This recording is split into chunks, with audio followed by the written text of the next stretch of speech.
Pada tanggal 5 Agustus 2025, Indonesia mengambil langkah tegas menuju reformasi fiskal dengan memberlakukan PMK nomor 56 tahun 2025, sebuah peraturan yang menandakan era baru dalam pengelolaan sektor publik. Mandat ini bukan hanya sekadar kebijakan. Ini adalah perombakan menyeluruh tentang bagaimana sumber daya pemerintah dialokasikan dan dibelanjakan. Aturan ini secara fundamental mengubah definisi belanja pemerintah, menegaskan bahwa setiap rupiah harus digunakan dengan tujuan dan ketepatan. Tidak lagi cukup hanya mencatat pengeluaran. Sekarang, setiap alokasi harus dibenarkan oleh dampak nyatanya pada masyarakat. Alih-alih hanya berfokus pada pemotongan biaya, peraturan ini mendorong pendekatan yang lebih cerdas dan strategis terhadap keuangan publik.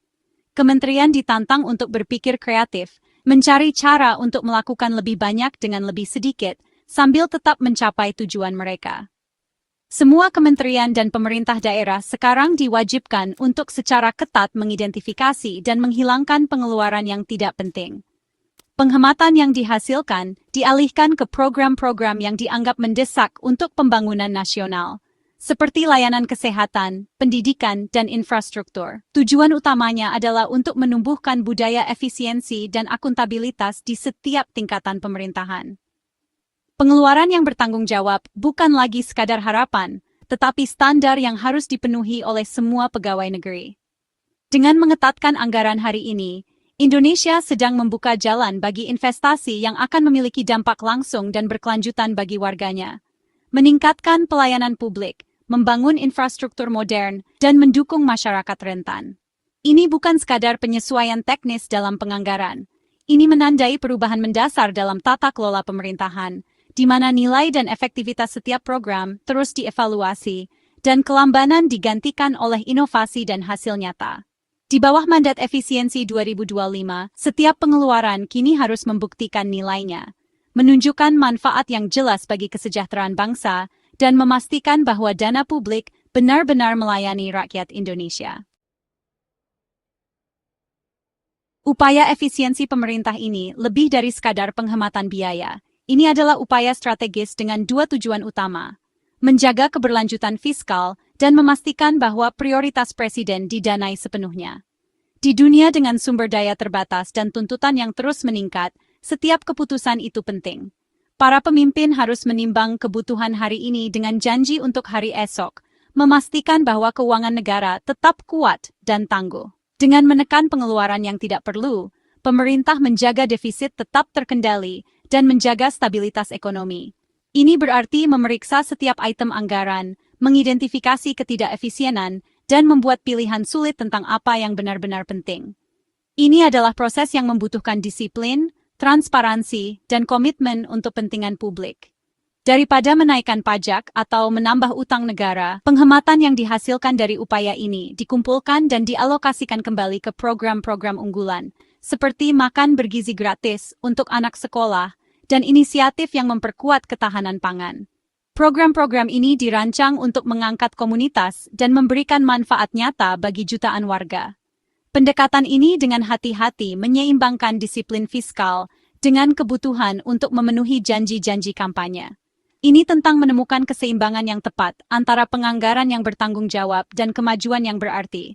Memastikan bahwa tidak ada janji yang dibuat dengan sembarangan dan setiap komitmen didukung oleh sumber daya nyata. Ini adalah solusi praktis. Memangkas yang tidak perlu, berinvestasi pada masyarakat, dan menyalurkan sumber daya ke tempat yang memberikan dampak terbesar. Dengan memprioritaskan pendidikan, kesehatan, dan kesejahteraan sosial, pemerintah meletakkan dasar bagi kemakmuran jangka panjang. Strategi ini membantu menghindari kompromi terhadap kesehatan keuangan negara, memastikan bahwa cadangan terlindungi dan generasi mendatang tidak terbebani oleh keputusan hari ini. Pemerintah mengirimkan pesan yang jelas, setiap rupiah harus melayani pembangunan bangsa. Akuntabilitas dan pengelolaan yang cermat adalah inti dari filosofi ini. Pengelolaan dana publik yang bertanggung jawab, membangun kredibilitas di dalam dan luar negeri. Ini meyakinkan investor, memperkuat kemitraan internasional, dan menumbuhkan kepercayaan di kalangan warga. Pesan Indonesia jelas, pertumbuhan dan stabilitas berjalan beriringan. Kemajuan berkelanjutan hanya mungkin terjadi ketika ekspansi ekonomi diimbangi dengan pengelolaan keuangan yang bijaksana. Reformasi ambisius akan didanai, tetapi tidak pernah dengan mengorbankan kehati-hatian fiskal. Masa depan bangsa bergantung pada pilihan bijak yang dibuat hari ini, memastikan bahwa Indonesia terus maju untuk generasi mendatang. Kementerian Keuangan sudah menentukan 15 kategori belanja yang akan dipangkas. Ini mulai dari alat tulis kantor dan acara-acara, sampai rapat, perjalanan dinas, dan biaya konsultan. Digitalisasi dan rapat virtual didorong untuk mengurangi biaya. Anggaran untuk studi, honorarium, dan souvenir akan diperiksa ketat untuk memastikan kebutuhan dan nilainya. Instansi harus mengoptimalkan penggunaan aset negara, membatasi konsultan luar, dan fokus pada perawatan preventif. Bahkan investasi besar dalam peralatan dan infrastruktur pun harus punya alasan yang lebih kuat. Tujuannya, menghilangkan pemborosan, memastikan setiap pengeluaran itu penting, dan memaksimalkan nilai jangka panjang. Efisiensi sekarang jadi standar untuk semua operasional pemerintah. Aturan ini tidak kaku. Setiap kementerian menerima target penghematan tertentu, tetapi mereka punya kebebasan untuk memutuskan cara terbaik mencapainya.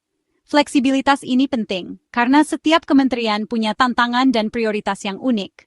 Jadi, daripada menerapkan aturan yang sama untuk semua, kementerian diberi wewenang untuk menyesuaikan pendekatan mereka, sehingga prosesnya lebih praktis dan efektif. Jika 15 kategori standar untuk potensi penghematan tidak sesuai dengan situasi kementerian, lembaga didorong untuk mengajukan pemotongan atau penyesuaian alternatif.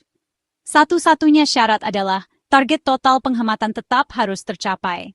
Ini mendorong pemecahan masalah yang kreatif dan memungkinkan kementerian untuk melindungi program-program paling penting mereka sambil tetap berkontribusi pada tujuan fiskal secara keseluruhan. Pengeluaran penting seperti gaji, pensiun, dan penyediaan layanan inti pemerintah tetap dilindungi dengan ketat. Area-area ini dianggap tidak bisa ditawar, memastikan bahwa fungsi sehari-hari pemerintah dan kesejahteraan pegawai negeri tidak pernah terganggu. Kementerian harus menjaga operasi sehari-hari dan layanan publik, meskipun mereka memangkas anggaran di tempat lain.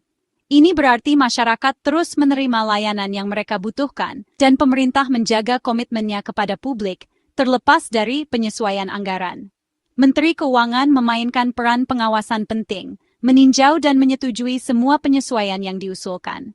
Ini memastikan bahwa fleksibilitas yang diberikan kepada kementerian tidak disalahgunakan, dan semua perubahan selaras dengan strategi fiskal yang lebih luas dan prioritas nasional. Pendekatan ini dibangun di atas kepercayaan, mempercayai lembaga untuk memahami kebutuhan dan tantangan mereka sendiri, sambil juga meminta pertanggungjawaban mereka untuk memberikan hasil.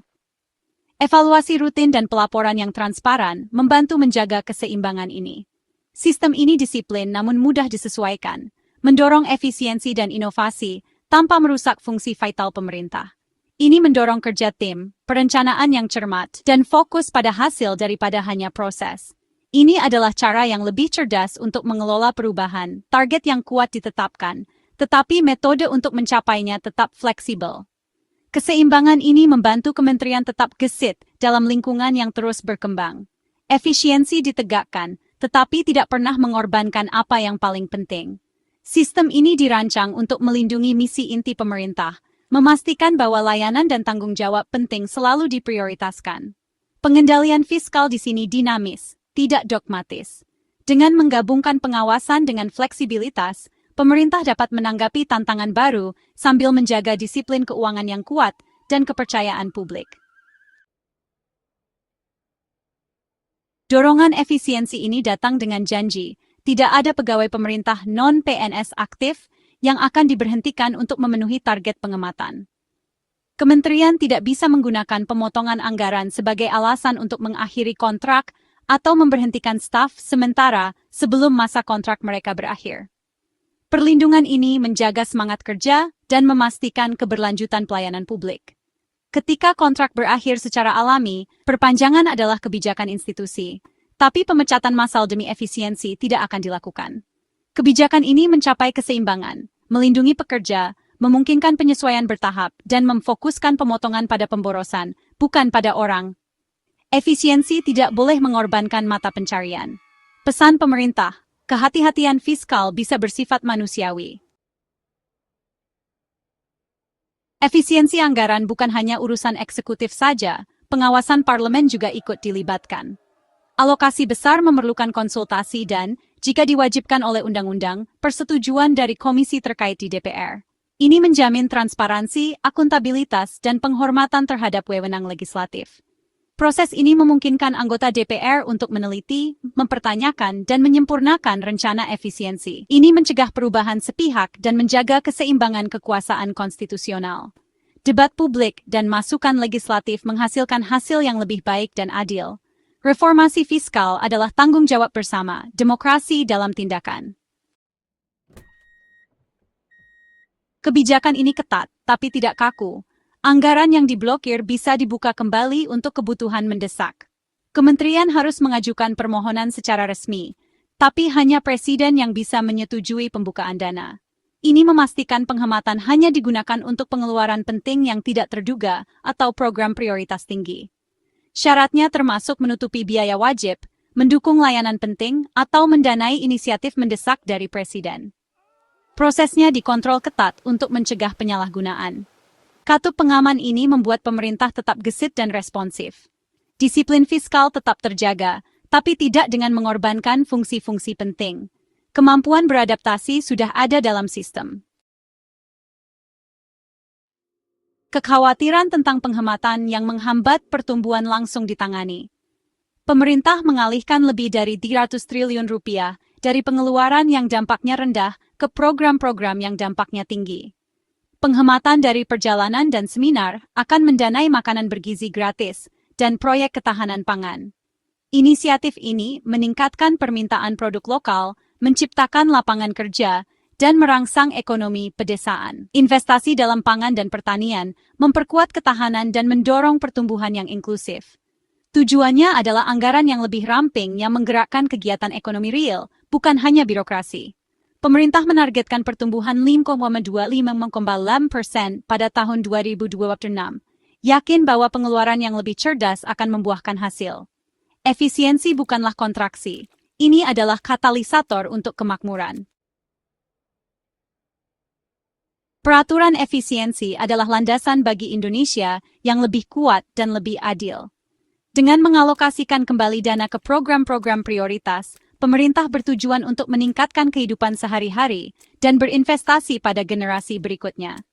Inisiatif seperti makanan gratis dan ketahanan pangan memiliki manfaat langsung dan nyata bagi jutaan orang. Disiplin fiskal meningkatkan kepercayaan investor dan melindungi bangsa dari guncangan global. Ini menciptakan ruang untuk investasi masa depan dalam infrastruktur, pendidikan, dan kesehatan, tanpa utang yang tidak berkelanjutan. Ini adalah titik balik strategis, memprioritaskan rakyat dan stabilitas jangka panjang di atas birokrasi. Setiap rupiah kini bekerja lebih keras untuk masa depan bangsa. Tata kelola pemerintahan yang bertanggung jawab adalah jalan menuju cita-cita tertinggi Indonesia. Efisiensi hari ini membangun fondasi untuk kemakmuran esok hari.